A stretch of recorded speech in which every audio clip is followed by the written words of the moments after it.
Oppose it. Oppose it. Okay. Rivera. How can all aboard Florida be stopped? Well, can it be stopped, and if so, how?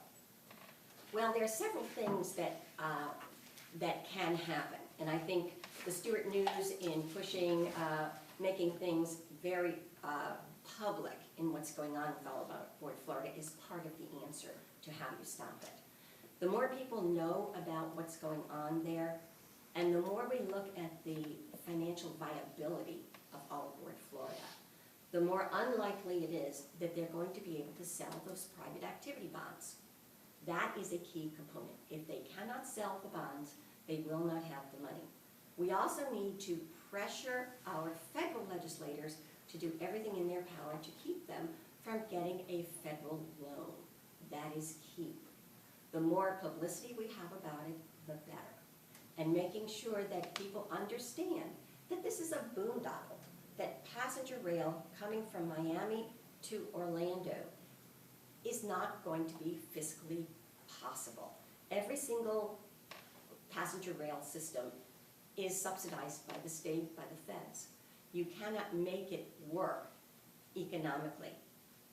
What will make it work, and what it's really all about, is freight. And with the expansion of the Panama Canal, the need to move freight out of that port very, very rapidly, that's really what this is all about, is moving freight, not moving passengers. So I think the more we expose what is happening, what it's really about, and also make sure that people understand and the financial markets understand that this is not viable. Okay, Crystal. This is one of the rare instances where Representative Harrell and I see eye to eye. I just left right before I came here. I was at the Board of County Commissioners, and they were talking about the westward option, which is known as K-Branch, and that in 2003 they started studies on all aboard Florida, which Representative Harrell was in the legislature at that time, and how we could move it west with the Northwood connection, that they could still build their train station in West Palm Beach, that it could go from Miami to West Palm, and then it could jump on that K-Branch and go west, and that the FEC and the SRFC are already working together to make that possible, so why couldn't they do that to make this possible? So that was really an interesting thing for me to leave right before here, especially, have an update on. I think that it is about freight, like Representative Harrell spoke to, and I think even more so, it very well could be about moving natural gas. I mean, Sable Pipeline is going to end in our backyard, and fracking is moving through the state legislature, which my opponent voted yes on, at lightning speed. Every single session we see a new thing that leads us towards more availability of fracking, and I think that we're going to see natural gas being moved on that freight line, which is just absolutely terrifying as a citizen who lives right by the railroad tracks and crosses the railroad tracks numerous times a day. That freight is absolutely going to be an issue. All aboard Florida itself is an issue, but the idea that natural gas is going to be moving from the port of Miami or Jacksonville or Sable Trace up is really a scary health issue. Let's stay with the topic of natural gas. That was my next question anyway. And fracking. I want you to detail your position on fracking. I had seen a column this past week on Florida Politics. I'm not sure who wrote it, but it was talking about how we need to increase the use of natural gas in Florida as sort of a viable energy alternative. There seems to be sort of a groundwork being laid. This seems to be what will probably be one of the big battles going forward here. What's your position on fracking? My position on fracking is no. It's a no vote. It will always be a no vote. Representative Harrell's going to tell us about how the no vote or the yes vote that she gave led to a study. I'll let her talk the talking points that the Republican Party's come up with on that. I don't think fracking should even be something that we're looking at in Florida when we are the Sunshine State. It should be number one, that there is no reason that I can't go to Banff, Canada and walk into a public bathroom and there's a sign on this public bathroom. Just this Christmas we were up there, and there was a sign that says this building is powered and lighted and lit with solar energy. That is Banff, Canada. That is so far from the equator, so much farther north than we are, and they are light years ahead of us. We are at the very bottom of our renewable energy resources, and that to me is a really disappointing fact. The fracking issue shouldn't even be something that the legislature will entertain, and it is. It's something that every single session, like you spoke to, they don't entertain, they actually move the ball closer and closer, which is terrifying. Okay. Rep. Harrell, you were a yes vote on House Bill 191. Tell us a little bit about your position on fracking. My position on fracking has been consistently that I want to see a moratorium on fracking, and that vote established a moratorium. I think that is absolutely key. Currently, fracking can take place in Florida. I think we need to look at the science. I have done healthcare for the last 30 years. I really look at things from that scientific perspective. Let's look at the studies. Let's have independent people do the study, just like we did with the University of Florida and the water issue. I think that is key. You get an institution such as the University of Florida to do that study, to really look at fracking. Perhaps there are sections of Florida where fracking would be possible. Perhaps up around Gainesville, perhaps up on the St. Mary's, I have no idea. That is not my forte.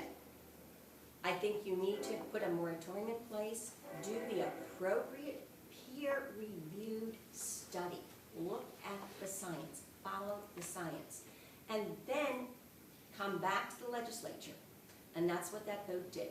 It had to come back to the legislature. It was not a vote for fracking, it is a vote for a moratorium. Currently, if Palm Beach County decided that they wanted to frack, they could do it. And you know what happens? Fracking is horizontal. It is not vertical. It is horizontal. So if you are going to frack in Palm Beach County and Martin County or St. Lucie County has an ordinance against it, it has no impact. You need to really look at this from the statewide perspective. You need a moratorium to start with. So you stop the ability for fracking to take place. Then you look at the science. You follow the science. You get an independent group, peer review the study, and then come back to the legislature. Can I hit on this for 1 second? Briefly, yeah. Okay, briefly. She brought up the UF study. We did the UF study. It's taxpayers. We paid for the UF study. You weren't here yet, so you didn't have to.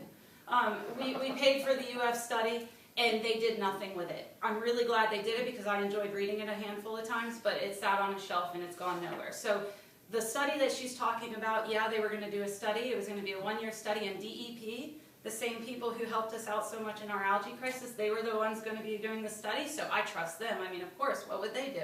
They love us.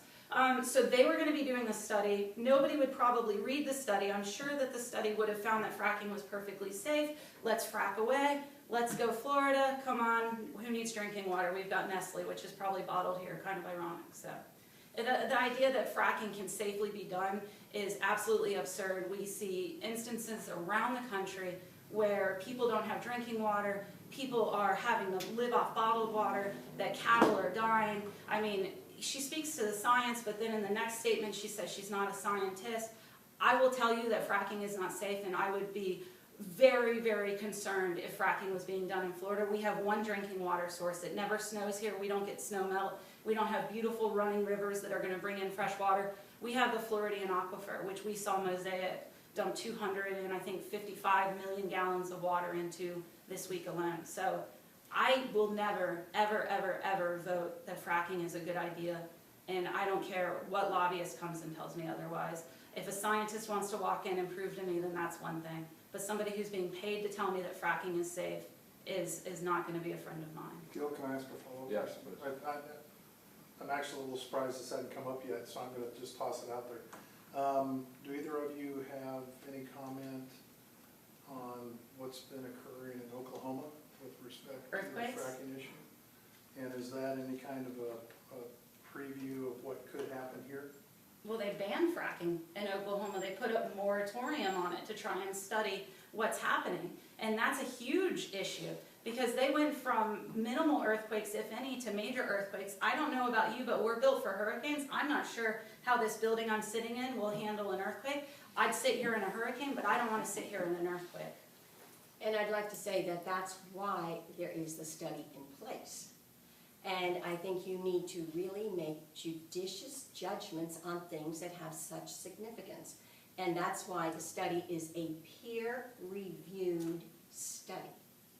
And I think that is the way to go. Let's look at the science. Let's be reasonable. let's be cautious, and let's move forward with the science. And coming out of Oklahoma will be a good indicator of where we need to go. So let's look at that. For Oklahoma's geology. Florida's geology, which is oolite and limestone, is completely different than a shale environment which Oklahoma currently faces. So what happens in Oklahoma might not happen here. That's like saying if I get in an Audi and get in a front end crash versus if I get in a Fiat and get in a front end crash, that they're going to be the same because they're both cars. And the study would be done by appropriate people and peer-reviewed for our geology. And here we go with more qualitative, appropriate people, appropriate lands. You're a beautiful person, I'm rich. I have one,